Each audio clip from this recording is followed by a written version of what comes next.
शोर से भरी इस दुनिया में हम हैं अक्सर भावनाओं से हिल जाते हैं। विविध सबसे कठिन में से एक होना के लिए घर। क्रोध जब कोई हमें क्रोधित करता है, आहत महसूस करना आम बात है। हम चाहते हैं कि दूसरा इसका अनुभव करे। वही दर्द फिर भी गुस्सा और दर्द जैसा है। दोधारी तलवारें जो दोनों को चोट पहुंचाती हैं। महसूस करो कि तुम कितने हो। क्रोध पर काबू पाने का लक्ष्य सीखना है। उसे जाने दो और अपने पास लौट आओ।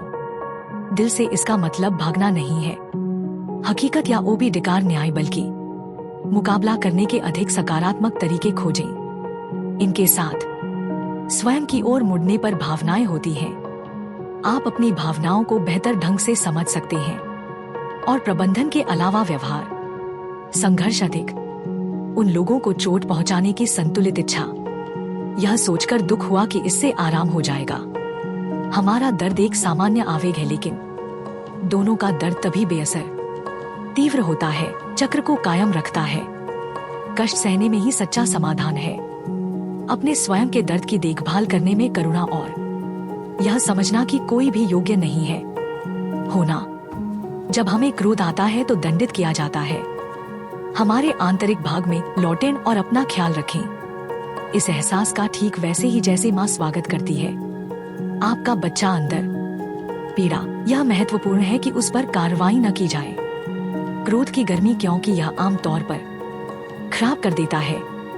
समस्याएं क्रोध को घर समझती हैं। आग की लपटों में ध्यान बुझाने पर होना चाहिए। आग किसी का पीछा नहीं करती। करुणा का अभ्यास शुरू करना शुरू होता है। मान्यता है कि दूसरा भी पीड़ित, यह हमें सहानुभूति के साथ सुनने की अनुमति देता है। स्वयं को एक सहारे के रूप में परिवर्तित करना जो है में प्रेम की तरह क्रोध से भी संघर्ष करें। यदि हम इसका ध्यान रखें तो रूपांतरित हो सकते हैं। ध्यान और माली की तरह दयालुता। हम कचरे को उर्वरक में बदल सकते हैं। नकारात्मक भावनाओं को परिवर्तित करें। सीखने और विकास की जागरूकता। यह माइंडफुलनेस एक उपकरण है। इसमें शक्तिशाली सांस लेते समय चलने का अभिनय करने की प्रक्रिया करें। सचेत तरीके से हम ऊर्जा की खेती करते हैं। फसल काटने और बदलने के लिए आवश्यक है। क्रोध के साथ हमारी भावनाओं को गले लगाओ।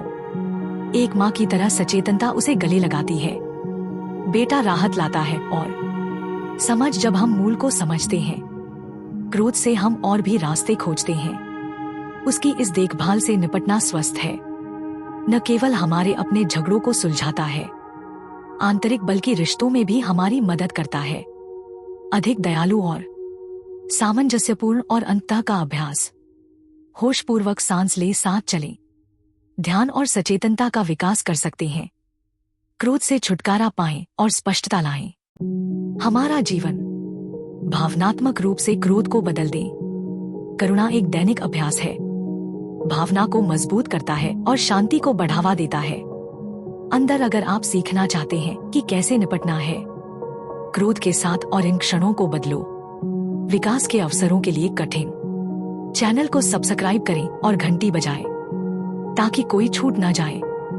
सामग्री। यदि यह वीडियो है तो अपनी पसंद छोड़ें। क्या यह आपके लिए उपयोगी था और साझा करें। कोई है जो भी कर सकता है। लाभ। आइए मिलकर अधिक खेती करें। करुणा और भावनात्मक संतुलन।